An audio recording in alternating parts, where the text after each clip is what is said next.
হাসিনা আমলের অনিয়ম, দুর্নীতি এবং দীর্ঘ লুটতরাজ বলা যায়, এসব কারণে যে থুকতে থাকা 5টি ইসলামী ব্যাংক সেগুলোকে একীভূত করা হয়েছে, সেটারও 5 মাস পার হয়ে গেল।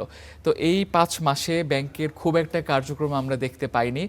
এই বিষয়টা আমাদেরকে বিস্তারিত বলবেন যে আপনাদের পর্যবেক্ষণ কেমন, এই 5 মাসে ব্যাংকটি কি কি করতে পারত যা করা সম্ভব হয়নি? না, প্রথমে আপনাকে ধন্যবাদ জানাই। খুবই জনগুরুত্বপূর্ণ একটি বিষয় নিয়ে আজকে আলোচনার সূত্রপাত করেছেন। আজকে এই মুহূর্তে আমরা যখন সম্মিলিত ইসলামী ব্যাংক নিয়ে আন্দোলন করছি, একই সাথে আমরা দেখতে পাচ্ছি যে অনেক আমানতকারী এই 5টি ব্যাংকের কোনো ব্যাংকে যারা আমানত রেখেছিলেন তারা কিন্তু রাস্তায় এই মুহূর্তে প্ল্যাকার্ড নিয়ে দাঁড়িয়ে আছেন, বসে আছেন এবং তারা যৌক্তিক কারণেই তারা কিন্তু আসলে হতাশ।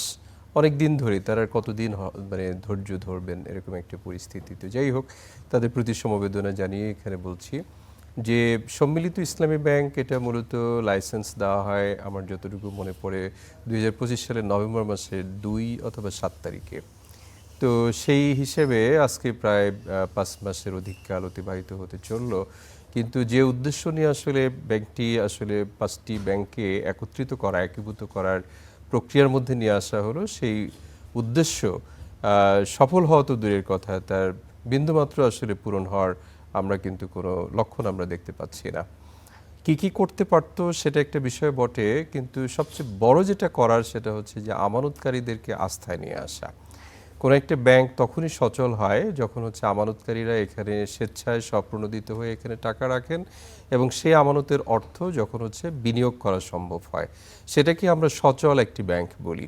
এই মুহূর্তে সম্মিলিত ইসলামী ব্যাংক বা 5টি ব্যাংক যেটা আছে তারা কিন্তু আসলে একেবারে স্থবির হয়ে আছে। তাদের কোনো বিনিয়োগ কার্যক্রম নেই, এখানে নতুন করে কোনো আমানত আসছে না।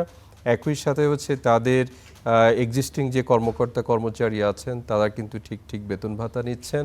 যদিও বলা হচ্ছে যে রাষ্ট্রীয় ইসলামী ব্যাংক, কিন্তু রাষ্ট্রীয় অন্যান্য যে প্রতিষ্ঠান আছে তাদের তুলনায় কিন্তু বেতন ভাতার পরিমাণটা কিন্তু আগের মতোই হয়ে আসছে, কিছুটা কাটছাট হয়েছে।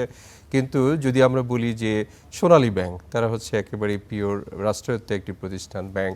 তো সোনালী ব্যাংকের কর্মকর্তা কর্মচারীদের যে বেতন ভাতা, সে তুলনায় এই সম্মিলিত ইসলামী ব্যাংকের যে কর্মকর্তা কর্মচারীরা আছেন তাদের বেতন ভাতার কিন্তু এখনও বিস্তর ফারাক আমরা দেখতে পাচ্ছি। আমি একটু অবাক হয়ে লক্ষ্য করছি যে ব্যাংকটির বা ব্যাংকসমূহের কোনো ধরনের নতুন বিনিয়োগ নেই, নতুন কোনো আমানত আসছে না। ফলে সেই ব্যাংক কিভাবে এত ঢাউস আকারের যে কর্মকর্তা কর্মচারী বা ব্যবস্থাপনা পরিষদ আছে তাদের বেতন ভাতার কার্যক্রমটা কিভাবে পরিচালনা করে আসছে?